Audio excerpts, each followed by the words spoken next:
So you can see that I am just moving around just to find a nice position, supportive, so we can start to work. And you're going to be rocking your hips back and forth, or your pelvis back and forth. The hand position, you're looking for tight muscles.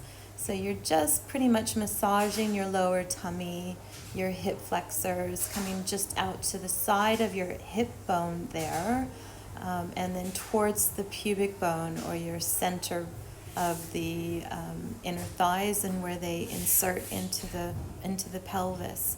You can either hold the position and massage and press firmly down, or you can make little circle movements.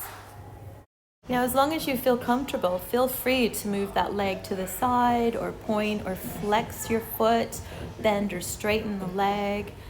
Just do what feels right. And then showing here a single leg stretch, or a pulling your knee into your stomach for a tummy massage. And again, just moving the leg side to side with the intention of, again, looking for those tight muscles in that right leg. And again, I'm massaging as well as extending that right leg away and pulling the left knee in.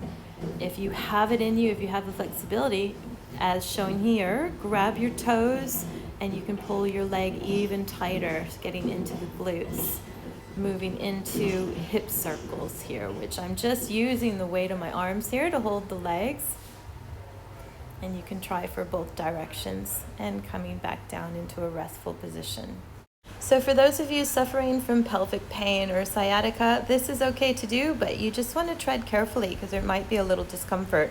You can also have pillows underneath the knees. But again, in this position, you're relaxing your pelvic floor muscles while going back to your massage, looking for tight muscles, either massaging them or pressing down in them.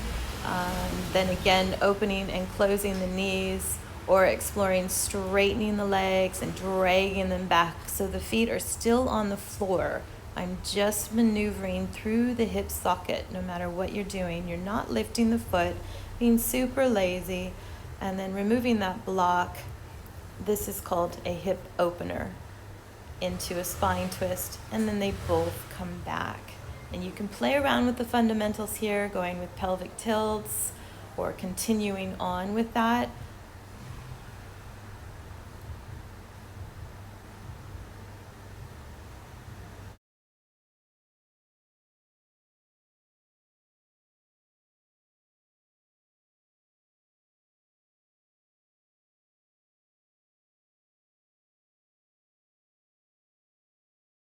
Okay, and then moving into a butterfly position. And again, you can have your feet on the sofa, on a pillow. I've got the soles of the feet together. I'm moving a little fast here, but just examples. The wider your feet go, or the longer the legs come away from you, the different and variations of your points of interest, because you can definitely change how this massage feels and how the results feel. But just do what feels right for you. The entire time, just restful breathing and definitely relaxing that pelvic floor. Not to be bearing down. You're not pushing down. You're just relaxing. Kind of like your birth prep moves. Just let the body do what's right. And here, this is a bridge. So it's just nice to do after all that manipulation. You're pressing into the floor with your feet, massaging that spine as you lift your hips. But if it hurts your back, just do a little rocking movement side to side. Don't feel that you have to lift into the bridge. I just enjoy it myself.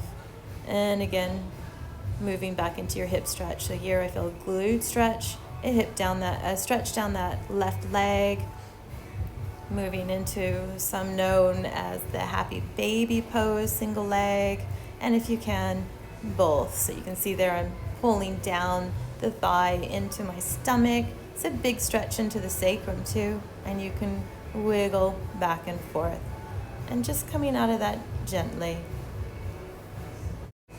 So practice when you can. Really hope this has helped, and just ask questions.